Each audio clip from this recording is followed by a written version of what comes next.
संभालो, जिंदा है, संभालो, जिंदा है, ताली बजा के, जिंदा है, ताली बजा के, जिंदा है, चिल्ला के बोलो, जिंदा है, उड़ा के बोलो, जिंदा है, संभालो, जिंदा है, अरे नगर वाले, जिंदा है, अरे गिलगित वाले। गिलगित बल्तिस्तान में सब्सिडाइज गंदम की कीमतों में इजाफे के खिलाफ होने वाला एहतजाज को 1 महीना हो गया है और वक्त गुजरने के साथ साथ एहतजाज में शिद्दत आती जा रही है।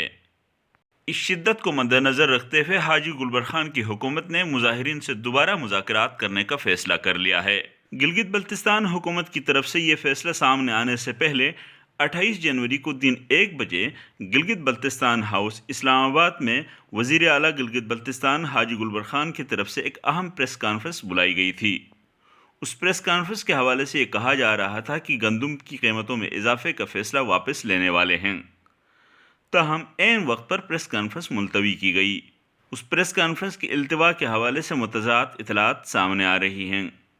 बाज़ ज़राए का दावा है कि इक़्तिसादी राब्ता कमेटी की तरफ से किसी किस्म की ग्रीन सिग्नल न मिलने के बाइस प्रेस कॉन्फ्रेंस मुलतवी की गई, जबकि दूसरी तरफ की ज़राए के मुताबिक प्रेस कॉन्फ्रेंस मुलतवी मुजाहिरीन से दोबारा मुज़ाकरात के फ़ैसले के बाद की गई।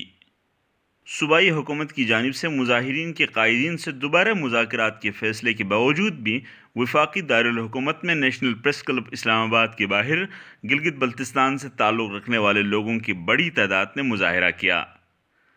इस मुजाहरे में जहां एक तरफ सूबाई हुकूमत की गंदम की कीमतों में इजाफे के फैसले को कड़ी तनकीद का निशाना बनाते हुए तनकीद की गई, वहां पर लोगों ने खुद मुख्तारी और आज़ादी के हवाले से नारे भी लगाए। देखो जिंदा है, तुम आकर देखो जिंदा है, टकरा कर देखो जिंदा है, ललकार के देखो जिंदा है, हम फिर भी देखो जिंदा है, तुम आकर देखो जिंदा है, टकरा कर देखो जिंदा है, संभालो जिंदा है, संभालो जिंदा है, ताली बजा के जिंदा है, ताली बजा के जिंदा है, चिल्ला के बोलो जिंदा है, उड़ा के बोलो आजादी, आजादी, आजादी, आजादी, आजादी, आजादी, आजादी। मुजाहिरीन इस तरह के नारों का जिम्मेदार भी रियासत को ही ठहराते हैं। हमारे 1 लाख से ज्यादा लोग गिलगित में और 1 लाख से ज्यादा जो है ना वो सिकरदों में क्यों बैठे हैं, वो आज इस रियासत से सवाल कर रहे हैं। जब वहां पे वो 1 महीने से धरना दे के बैठे हैं तो यहाँ का मीडिया नहीं दिखाता है।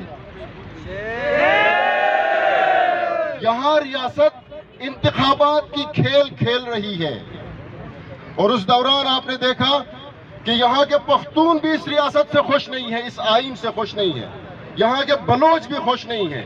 और इसी जगह पे 1 महीना बलोच जो है ना जवान लड़कियों ने धरना देके जाके शाल में कल जो है ना उन्होंने बड़ा जलसा किया और कहा कि हम गिलगित बल्तिस्तान के लोगों के मुतालिबात की भरपूर हिमायत करते हैं।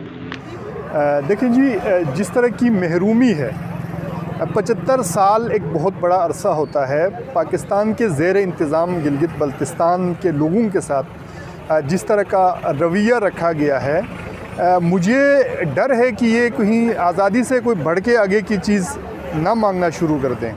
गिलगित बल्तिस्तान की जो महरूमी है, ये इस हद तक यहाँ तक लेके आने में गिलगित यहाँ की जो रियासती जो इदारे हैं या यहाँ की जो हुकूमतें हैं, उनका बड़ा हाथ है। गिलगित बल्तिस्तान के लोग कल तक गिलगित पाकिस्तान के 5वें सूबा बनाने की बात करते थे और ये 75 साल इस उम्मीद में गिलगित बल्तिस्तान के लोगों ने गुजार दिए कि पाकिस्तान इस इलाके को अपनाएगा और गिलगित बल्तिस्तान इस मुल्क का 5वां सूबा बनेगा। लेकिन बदकिस्मती से रियासत ने 75 साल तक इनकी आवाज़ नहीं सुनी, वो आवाज़ नहीं सुनी जो मिलने की आवाज़ थी, जो पाकिस्तान के साथ जुड़ने की आवाज़ थी।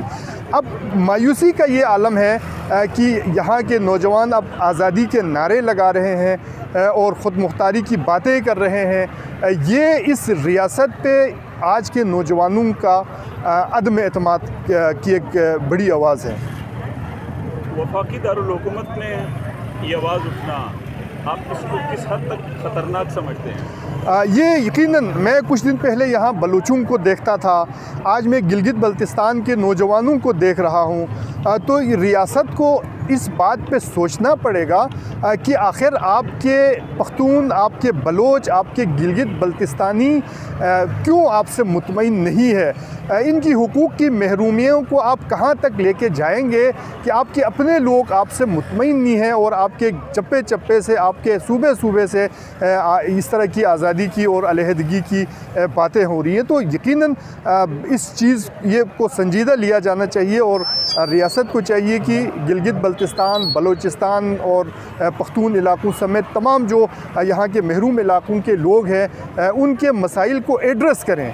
अगर ये सिचुएशन जारी रहेगी जो गिलगित बल्तिस्तान के साथ पिछले 75 सालों से रवा रखी जा रही है तो मेरा नहीं ख्याल कि ये जो मामलात है वो सुलझ पाएंगे। मैं समझता हूँ कि ये महरूमियाँ जो है ना ये मज़ीद इस तरह की आवाज़ों में शिद्दत लेके आएगी। पूरे 30 दिन ऑलमोस्ट होने वाले हैं और सब्सिडी के ऊपर ये बात चली थी और ये जो प्रोटेस्ट है वो सब्सिडी से होकर अब 15 पॉइंट्स तक पहुंच चुकी है, जहां पे मुतालबात जो हैं वो एजुकेशन से लेके इकनॉमिकल आपकी पार्टिसिपेशन से लेके आपके हिस्से को लेके और बहुत सारी चीज़ों पे बात हुई। बीइंग अ फ़ीमेल मैं गिलगित बल्तिस्तान को रिप्रेजेंट करना चाह रही थी। मैं बहुत सारी ख़वातीन को यहाँ पे एक्सपेक्ट कर रही थी लेकिन वो मुझे नज़र नहीं आए पूरे प्रोटेस्ट में। लेकिन चाहे ख़ातून हो या ढेर सारी हो, मैं अपनी बात सामने रखना चाहूँगी। और जो नारेबाजी हो रही थी ख़ुद मुख्तारी की, जब आप ज़्यादती करेंगे अपनी आवाम के साथ तो ख़ुद मुख्तारी के नारे तो बुलंद होंगे और जो बातें की गई हैं वो नाजायज़ नहीं हैं। और जो गिलगित बल्तिस्तान के लोग हैं इतनी शदीद सर्दी में अगर घरों से बाहर निकल के किसी चीज़ का मुतालबा कर रहे हैं तो वो नाजायज़ नहीं है। उनके घरों में खाने से लेके उनके जो इकनॉमिकल अपॉर्चुनिटीज़ हैं उन सब को जो है वो फेयरली उसको डिप्लॉय नहीं किया जा रहा है जिनको होना चाहिए। Thank you. फीमेल आप क्या समझती हैं कि जो प्रोटेस्ट में आपने जैसे कहा कि आप अकेली खातून थी जिसने पार्टिसिपेट किया, बाकी लोग नहीं आए थे, तो इसके पीछे कम्युनिकेशन गैप आपको लग रहा है या कोई फियर आपको नज़र आ रहा है या कोई और एलिमेंट आपके सामने है? सबसे पहला एलिमेंट तो मेरा ख़्याल यही है कि सोसाइटी से वो स्टेम होता है कि ख़वातीन जो है उनकी पब्लिक स्पेसेस में जो प्रेजेंस है उसको बहुत सारे लेवल्स पे पहले ही जो है ना वो किसी न किसी तरीके से आपको ट्रेन किया जाता है कि पब्लिक स्पेसेस में आप नज़र नहीं आएँ या अगर आप आवाज़ उठाते हैं तो आपको वीक समझा जाता है कि यार आपकी बात जो है उसमें इतना वज़न नहीं होता। ये सारी चीज़ें गलत हैं। ख़वातीन जो हैं उनको थोड़ा सा कॉन्फिडेंस लेके आना पड़ेगा, उनको निकलना पड़ेगा। जो हमारे गिलगित बल्तिस्तान के भाई हैं उनके साथ हमें साथ खड़ा रहना पड़ेगा क्योंकि ये जो भी बात कर रहे हैं इन सब का इनडायरेक्ट और डायरेक्ट इम्पैक्ट जो है वो ख़वातीन जो घरों में रहती हैं, बाहर काम कर रही हैं, सब पे पड़ रहा है। सो इसमें सिर्फ हमारे जो है भाई साहिबान उनके मसले नहीं हैं बल्कि ख़वातीन जो हम घरों पे भी हैं और बाहर भी निकल रही हैं, हम सब इनसे इम्पैक्ट होते हैं। तो प्लीज़ इन चीज़ों के लिए निकला करें।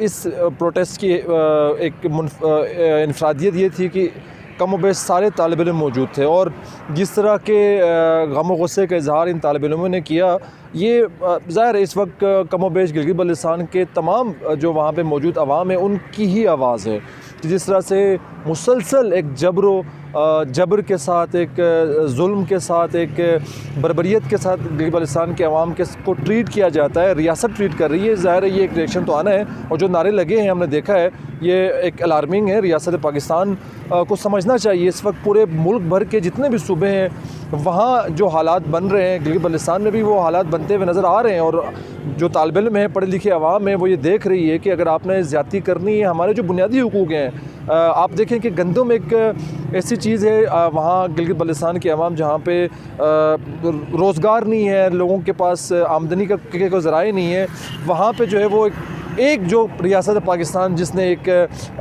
वहाँ के लोगों को एक फैसिलिटेट किया हुआ था उसको भी छीनने की बात की जा रही है। तो मैं समझता हूँ कि जो नारे लग रहे हैं, मैं समझता हूँ इससे भी सख्त नारे आइंदा आने वाले दिनों में सुनने को मिलेंगी और जो हालात मुझे नज़र आ रहे हैं पाकिस्तान के रियासती इदारों को, और ख़ुसूसन जो पाकिस्तान के मुख्तलिफ हलके हैं उनको समझना चाहिए। रीज़न गंदम सब्सिडी बनी है, ज़ाहिर है उसकी वजह से लोग अपने घरों से निकले। इस एहतजाज को जिस वक्त आवाम के अंदर एक बेदारी की एक लहर जो है वो बेदार हुई है, इसको एक सही डायरेक्शन देने की ज़रूरत है। और ये इस वक्त कड़ी ज़िम्मेदारी अवामी एक्शन कमेटी के सरबराहान हैं, उनके प्लेटफॉर्म के तले लोग इस वक्त जमा हुए हैं। तो ज़रूर इन तमाम डिमांड्स को रियासत पाकिस्तान के सामने रखें कि अगर आपने हमें डिस्प्यूट कंसीडर किया है, हमें आपने मुतनाज़ा करार दिया है, तो अब हमें वो तमाम मुतनाज़ा इलाकों के हुकूक हमें दिए जाएँ जो हमारा राइट है, जो पूरी दुनिया के अंदर जो डिस्प्यूट टेरिटरी हैं उनको मिलने वाली सब्सिडीज़ हैं, उनको मिलने वाले हुकूक हैं। अब वो तमाम हुकूक अपने चार्टर ऑफ डिमांड के अंदर रखें जो कि हम रियासत पाकिस्तान से डिमांड करें। अगर हमारे डिमांड पूरा नहीं किए जाते हैं तो हमें अपने प्रोटेस्ट को जारी रखना चाहिए और प्लान ए के बाद प्लान बी और प्लान सी बी बना के रियासत पाकिस्तान के सामने अब दो बदू हमें ये बात करनी चाहिए। मुजाहिरीन ने रियासत के ज़िम्मेदारों को इंतबाह करते हुए कहा है कि इस किस्म के नारों से बचने के लिए लोगों की आवाज़ सुनी जाए। Fida Hussain, voice of Karakoram, Islamabad.